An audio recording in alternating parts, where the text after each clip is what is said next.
प्रिय साथियों, आज हम मध्यकालीन भारत के इतिहास को जानने के स्रोतों में मुगल कालीन ऐतिहासिक साधन या स्रोतों पर चर्चा करते हैं।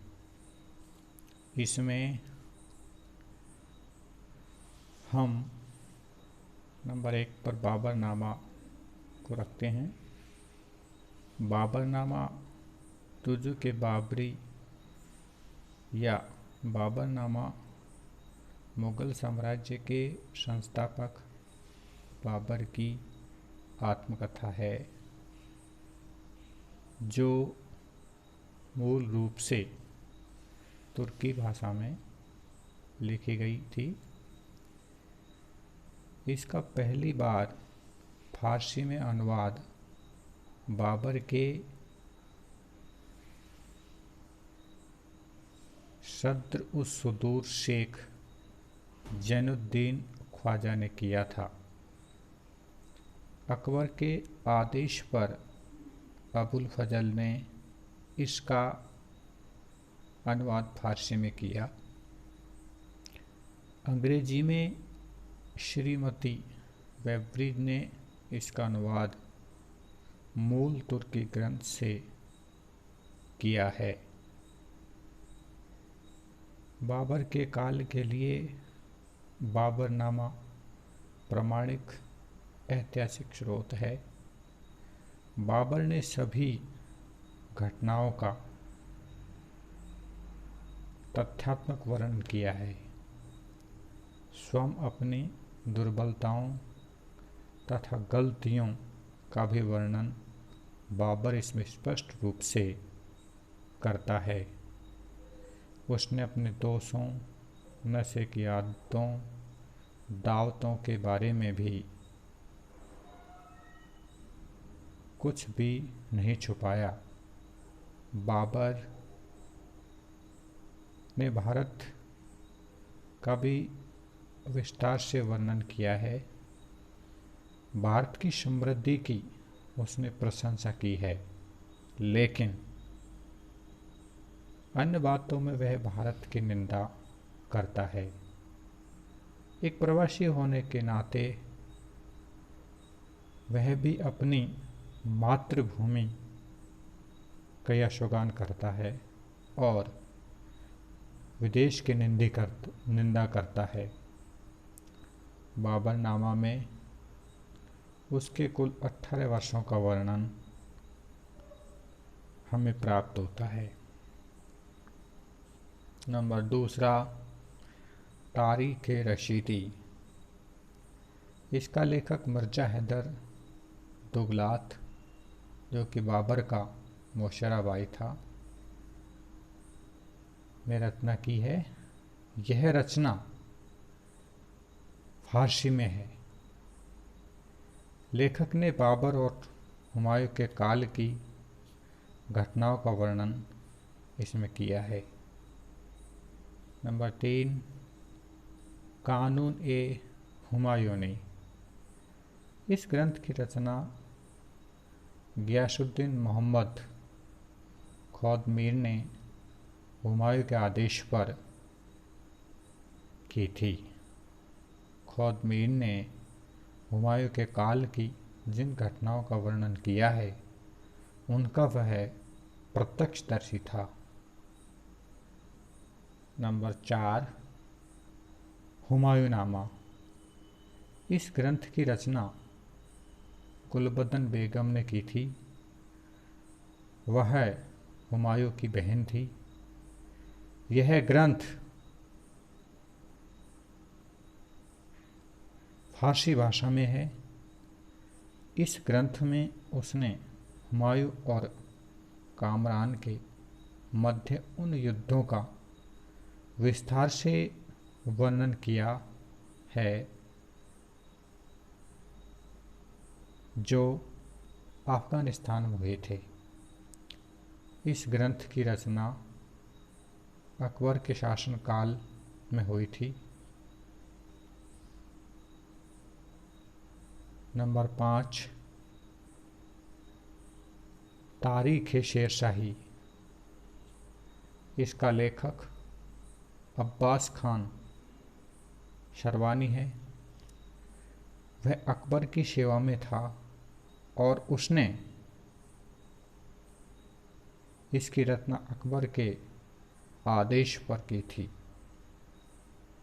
अब्बास खान ने ग्रंथ को पहले लोधी से आरंभ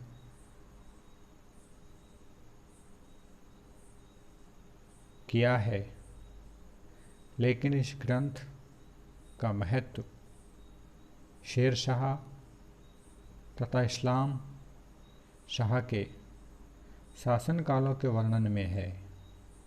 वह चौसा युद्ध का वर्णन भी करता है। उसने कन्नौज के युद्धों का अधिक विस्तृत रूप से वर्णन किया है। उसने शेर शाह की विजय तथा उसके प्रशासन का भी वर्णन किया है।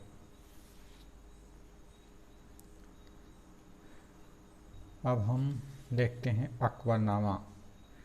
इस ग्रंथ की रचना अबुल फजल ने की है, जो फारसी और अरबी का विद्वान था। वह 1575 ईस्वी में अकबर के दरबार में आया और इसके बाद अनेक ऊंचे पदों पर रहा। अकबरनामा मुख्यतः दो भागों में विभाजित किया जा सकता है, जिसके प्रथम भाग में अकबर का जन्म, तैमूरियों की वंशावली, बाबर हुमायूं का विवरण है। वहीं दूसरे भाग में अकबर के राज्यारोहण से 17 वर्ष का विवरण है। यह ग्रंथ 1596 ईस्वी में पूरा किया गया। आईन अकबरी इस ग्रंथ का रचनाकार अबुल फजल है। वास्तव में यह ग्रंथ अकबरनामा का तीसरा भाग है, जिसके प्रत्येक हिस्से में राज्य के नियमों का वर्णन किया गया है। इसमें अकबर के प्रशासन, राजनीतिक व्यवस्था आदि का वर्णन है।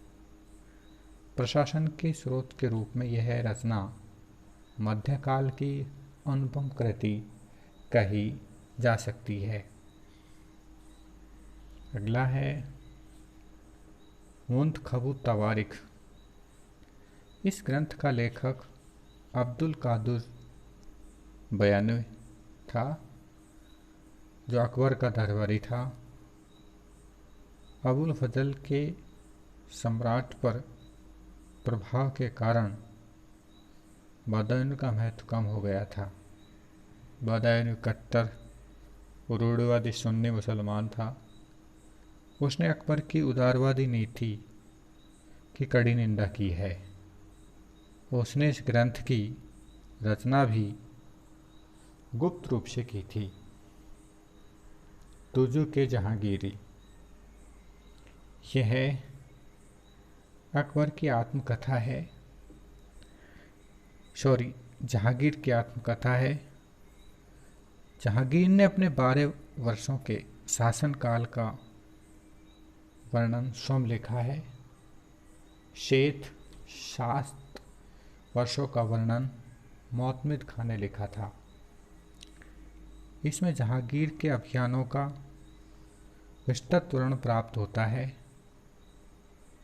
इस काल के विद्रोह का विवरण भी दिया गया है, लेकिन उसने खुसरो, परवेज शहरयार, नूरजहां के साथ विवाह की घटनाओं का वर्णन विस्तृत रूप से न किया जाकर संक्षेप में किया है। पातशाहनामा या बादशाहनामा। शाहजहां के काल में बादशाहनामा, जिसे हम पातशाहनामा भी कहते हैं, के नाम से 3 ग्रंथों की रचना की गई। शाहजहां के आदेश पर मोहम्मद अमीन कज़विनी ने शाहजहाँ के काल के पहले 10 वर्षों का इतिहास लिखा। नंबर 2, शाहजहाँ के आदेश पर अब्दुल हमीद लाहौरी ने इस काल के प्रारंभ से 20 वर्षों तक का इतिहास लिखा। नंबर 3, मोहम्मद वारिस ने सम्राट के आदेश पर लाहौरी का काम पूरा करने का आदेश दिया क्योंकि लाहौरी रद्द हो चुके थे और वारिस उसका शिष्य था। मुंतखब उल लुवाव, इसका लेख कासिम खां था। वह औरंगजेब के दरबार में उच्च पद पर रहा। बाद वो प्रथम निजाम उल मुल्क का दीवान बना। उसने बाबर के आक्रमण से मोहम्मद शाह के प्रथम 15 वर्षों तक का ऐतिहासिक विवरण दिया है। औरंगजेब के काल में दक्षिण भारत के इतिहास के लिए यह महत्वपूर्ण स्रोत है। यह शिवाजी की प्रशंसा करता है लेकिन उन्हें अफजल खां के वध के लिए उत्तरदायी भी मानता है।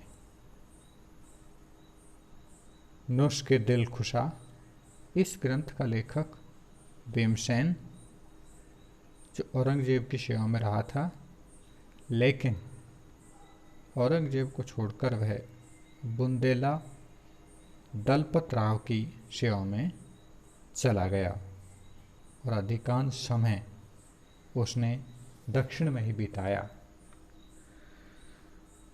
उसने दक्षिण में मुगल मराठा युद्ध का वर्णन किया है। उसने कृषकों की दुर्दशा बर्बादी का भी उल्लेख किया। मुगलों के भ्रष्टाचार, सैनिक दुर्बलता का भी उसने इसमें वर्णन किया है।